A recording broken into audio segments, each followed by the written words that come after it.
আল্লাহ তার কুদরতি শক্তি দিয়ে তাকে বাঁচিয়ে রেখেছে। আমি যে তথ্যপত্র শুনেছি লোম শিহরিত হওয়ার মতো, যে শেখ হাসিনার আশপাশে বিশ্বাসী লোকেরা বিশ্বাসঘাতকে রূপান্তরিত হয়েছিল।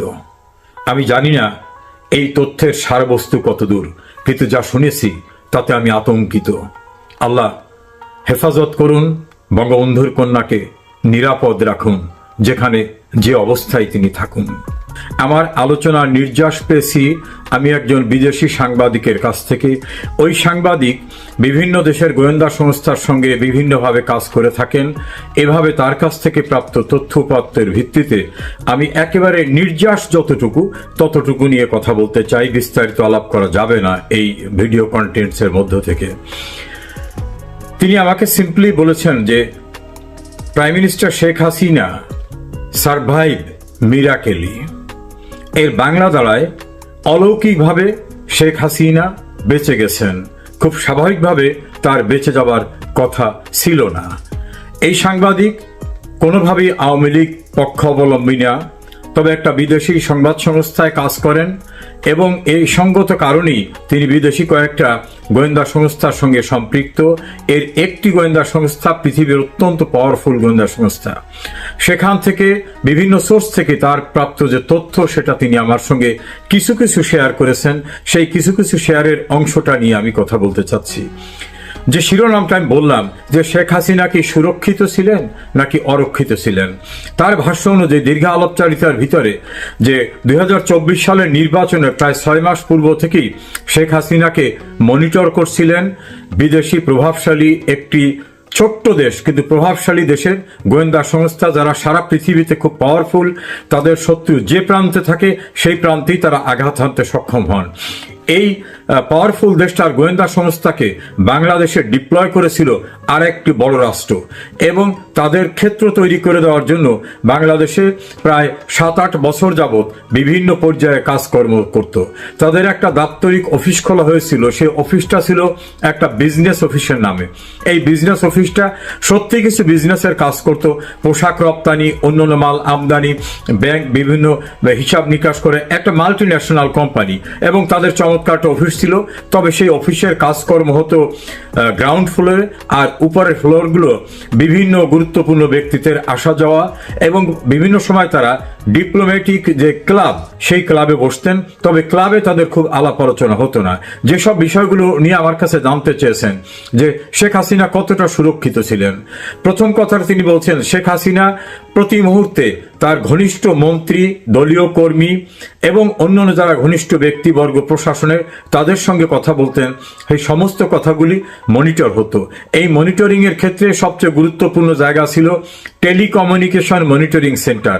এই মনিটরিং সেন্টারে অতি সূক্ষ্ম কিন্তু হাই পাওয়ার টেকনোলজি সম্পন্ন চিপস তাদের লাগানো ছিল। পরে শেখ হাসিনা এবং তার ঘনিষ্ঠ মন্ত্রী, এমপি, দলীয় নেতা বা প্রশাসনের লোক, এমনকি তার আত্মীয় স্বজনের সঙ্গে তার যত প্রকারের কথা হতো সমস্ত কথাগুলোকে তারা মনিটর করতেন এবং সেগুলো রেকর্ড হয়ে যেত। আর বাংলাদেশের টেলিকমিউনিকেশন মনিটরিং সেন্টার এমন সূক্ষ্ম প্রযুক্তিকে কোনোভাবেই কখনো মনিটর করতে পারেননি। মাঝে মধ্যে ছোট ছোট সাউন্ড হলেও তারা ধরে নিয়েছেন যে এখানকার যে মেশিন সেই মেশিনের কর্মকাণ্ডের সাউন্ড।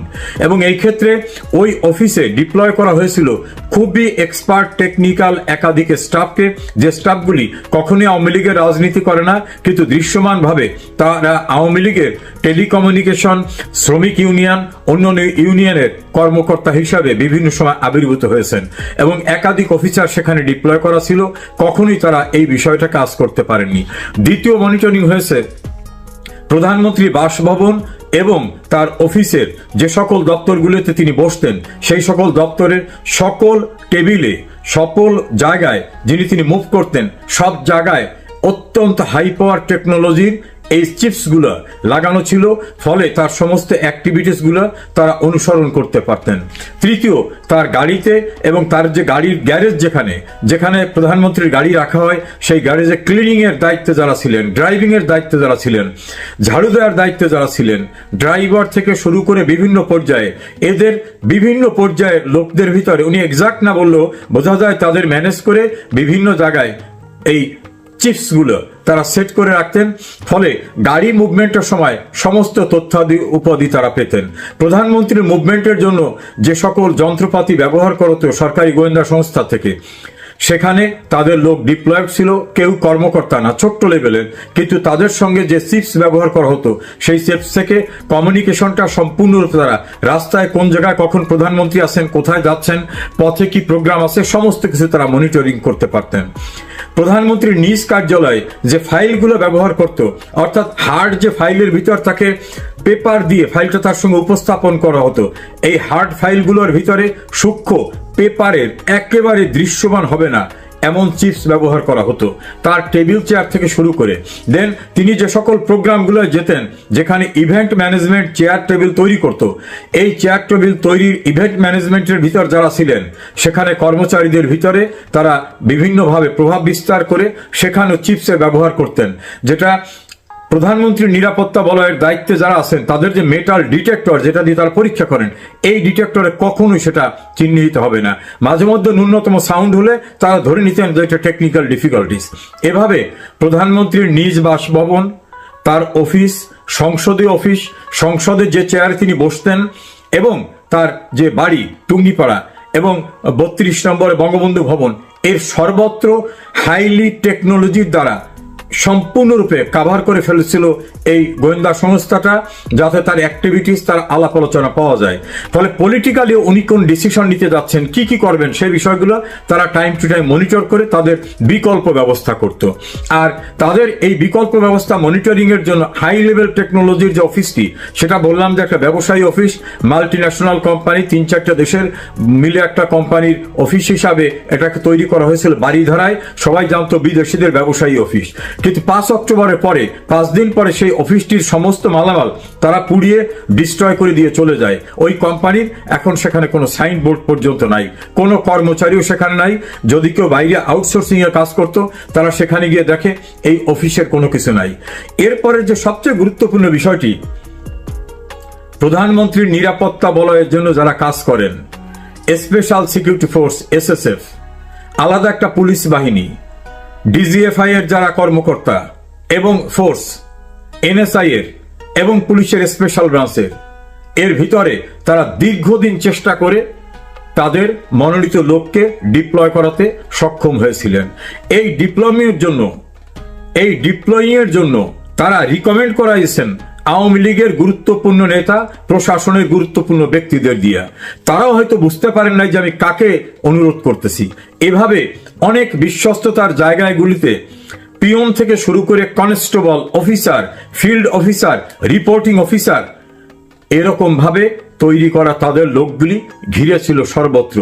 দেন তার নিরাপত্তার দায়িত্বে যারা ছিলেন, একেবারে গেট থেকে গণভবন, প্রধানমন্ত্রীর কার্যালয় সহ সকল গেটে গভীর রাতে গেটটি যিনি তার বাসার বন্ধ করে দিতেন, সেই বন্ধের সময়ও চেকিং হতো যে অ্যাক্টিভিটিসটা কি হচ্ছে।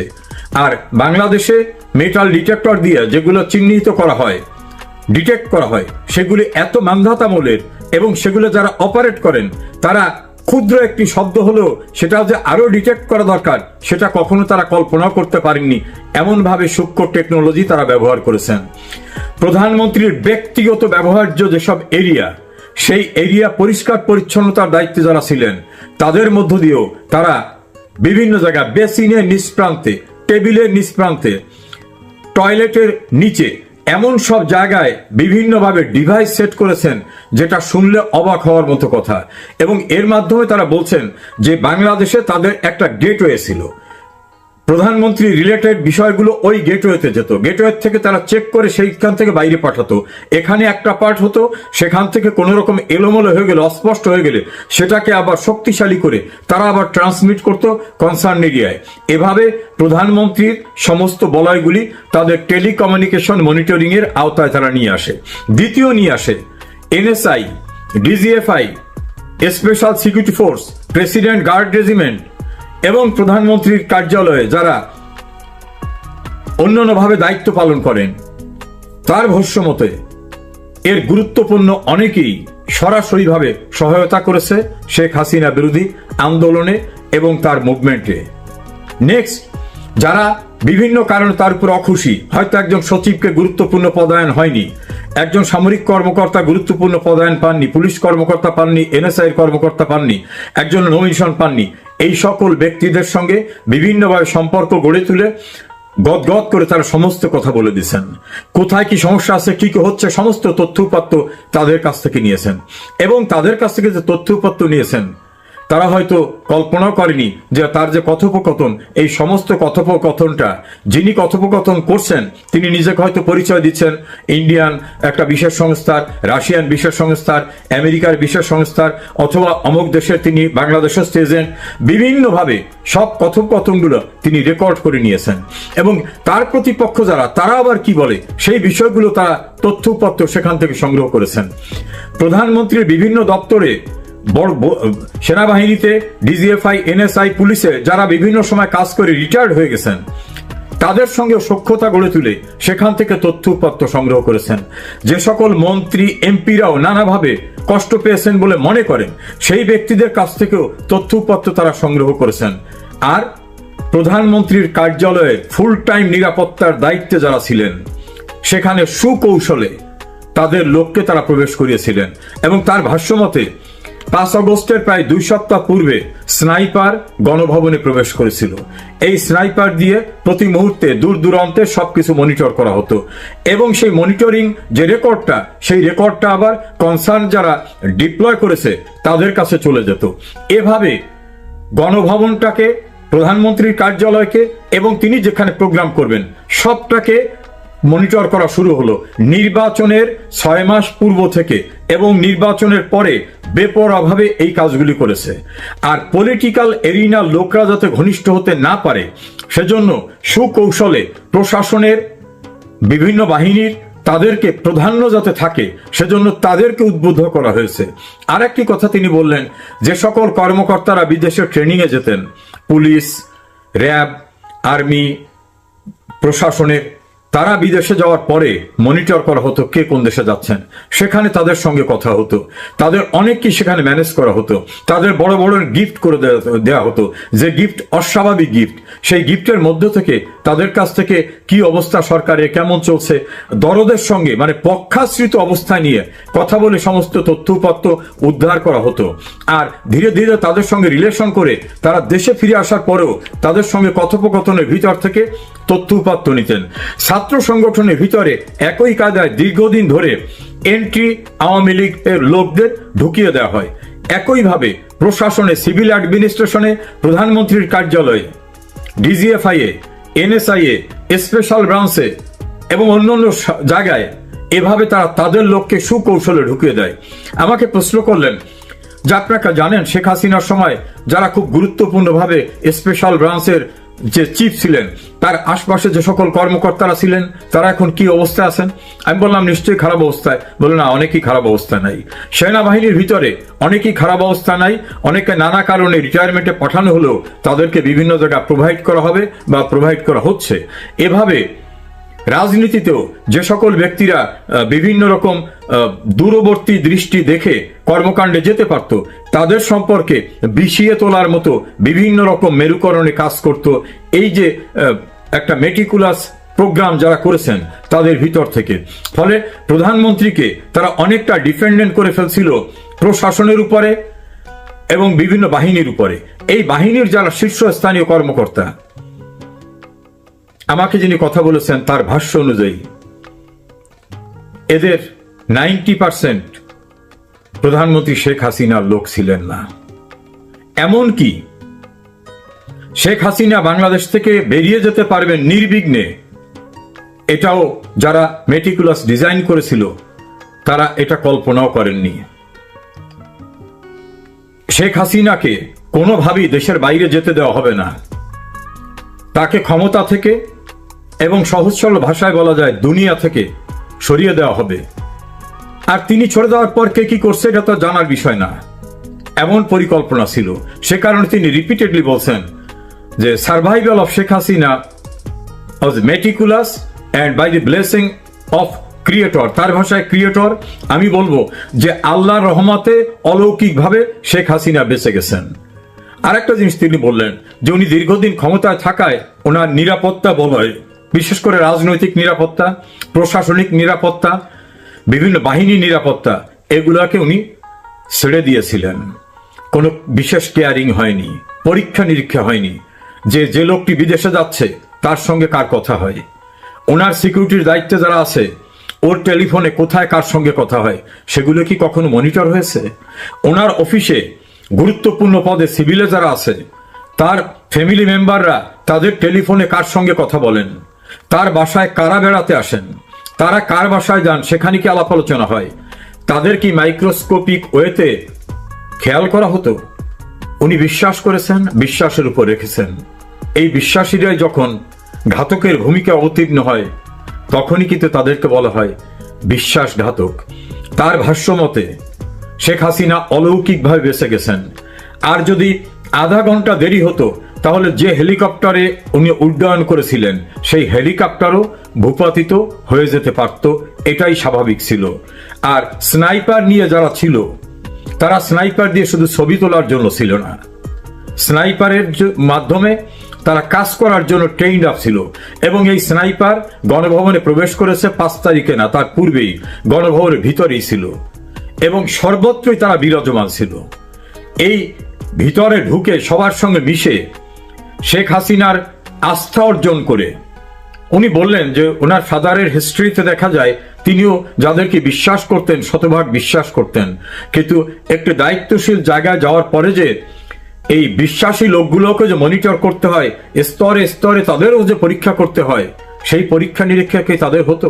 ওনার যারা ডিউটি করতেন গতানুগতিকভাবে তারাই ডিউটি করে গেছেন, তাদের কি পরিবর্তন করা হয়েছে? নিত্য নতুন লোক আনা হয়েছে, সেই লোকদের পরীক্ষা করা হয়েছে, তাদের ব্যাকগ্রাউন্ড কি এগুলো পরীক্ষা করা হয়েছে? সবকিছু মিলে তিনি আরো কিছু ভয়ঙ্কর কথা বললেন। সেই কথাগুলি পাবলিকলি বলা সুখকর হবে না, সে কারণে বললাম না।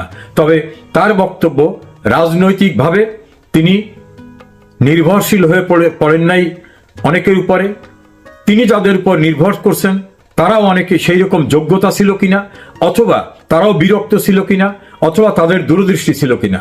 প্রশাসনে যাদের উপর নির্ভর করেছিলেন তারা সুকৌশলে বিরাজনীতিকরণের দিকে যে তাদের মধ্য দিয়ে সবকিছু হোক এরকম চিন্তা চেতনা করছেন। বিভিন্ন বাহিনীর কর্মকর্তারা এমনকি ডিজিএফআই এবং এনএসআই এর ব্যাপারে সুনির্দিষ্ট করে বলছেন সেখানে টপ লেভেলে যারা ছিলেন এর অধিকাংশ ছিলেন এন্টি শেখ হাসিনা সেন্টিমেন্টের লোক, কিন্তু তারা তীব্রভাবে আওয়ামী লীগ করে সেখানে অবস্থান টিকিয়ে রেখেছিলেন এবং তাদের রিকমেন্ড কাদের দিয়ে করানো হবে সে ব্যবস্থাও করানো হয়েছিল। এভাবে তার ভাষ্য অনুযায়ী